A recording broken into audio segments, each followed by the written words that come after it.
नमस्कार सर्वांना, मी उज्ज्वला तुमचं स्वागत करते आजच्या आपल्या नवीन ब्लॉगमध्ये आणि आपल्या यूट्यूब चॅनलमध्ये. सर्वांना शुभ सकाळ. तुम्ही इथे बघू शकता या झाडाला पानं खूप कमी आहे, पण फुलं आणि कळ्या खूप जास्त आलेल्या आहे. आज तर जरा जास्तच फुलं आलेली होते. आणि हे आपल्या घराच्या बाजूला आहे स्वस्तिकचं झाड. त्या झाडाला खूप छान फुलं येतात. हिरवं हिरवं झाड आणि त्याच्यावर पांढरे शुभ्र फुलं खूपच सुंदर दिसत आहे. संध्याकाळच्या पूजेला लागतील म्हणून मी आत्ताच फुलं तोडून घेते. मुलांची स्कूलला जाण्यासाठी बाहेर उभी होते आणि त्यांच्यासोबत मी होती आणि आम्ही फुलं तोडून घेतले मुलांनी आणि मी. इथे मी आज दीप अमावस्या आहे म्हणून मी देवाचे दिवे स्वच्छ करून घेत आहे. दीप अमावस्येच्या सर्वांना हार्दिक शुभेच्छा. असं म्हणतात की भगवान श्रीकृष्णाने आजच्या दिवशी एका राक्षसाचा वध केला होता आणि माता यशोदेने श्रीकृष्णाला आणि गोपिकेने ओवाळलं होतं. म्हणून आज आपण दीप अमावस्येला मुलांना ओवाळण्याची प्रथा आहे असं म्हणतात. एवढं काही मला माहीत नाही आणि मी काही एवढी हुशारही नाही आणि एवढी मोठीही नाही की सर्व मला डीपमध्ये माहिती असेल, पण जे मला माहिती आहे ते मी तुम्हाला सांगत आहे.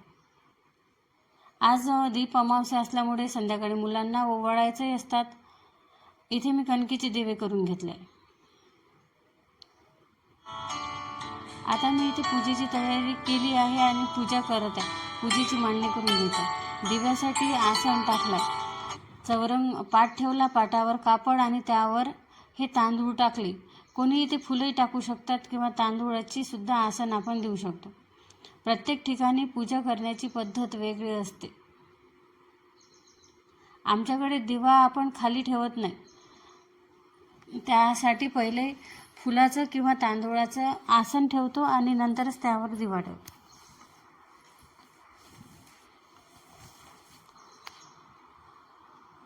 इथे मी साध्या आणि सोप्या पद्धतीने दिव्याची पूजा मांडून घेते.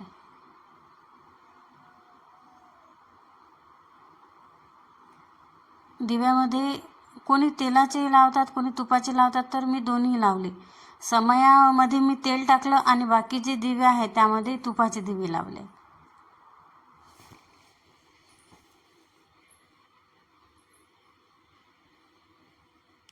आता मी गणपतीची स्थापना करत आहे आणि नंतर आपण दिव्याची पूजा करून दिवे प्रज्वलित करून घ्यायचे. कोणत्याही पूजेची सुरुवात आपण गणपतीपासूनच करतो. गणपती बाप्पाची पूजा केल्याशिवाय आपण कोणत्याच पूजेची सुरुवात करत नाही. आजपासून म्हणजे उद्यापासून श्रावणाला सुरुवात होणार आहे. श्रावण महिना आला की सणांना श्रावण महिन्यामध्ये खूप सण असतात. आता हे दीप अमावस्या, नंतर श्रावणी सोमवार, नागपंचमी, जन्माष्टमी, पोळा, गौरी गणपती, इथून आपल्या सणांना सुरुवात झाली आहे. आता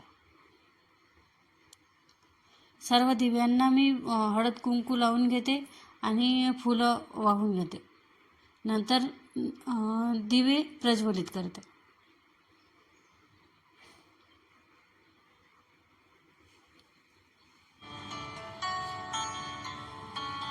तुम्ही बघू शकता मी इथे दिवे प्रज्वलित केले आहे.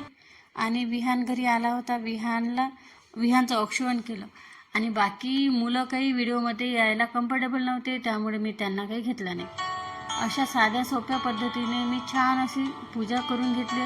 तुम्हाला जर माझा व्हिडिओ आवडत असेल तर व्हिडिओला लाईक आणि चॅनलला सबस्क्राईब करायला विसरू नका. पूजा कशी वाटली कमेंट बॉक्समध्ये नक्की कळवा. भेटू नेक्स्ट व्हिडिओमध्ये. तोपर्यंत सर्वांना बाय.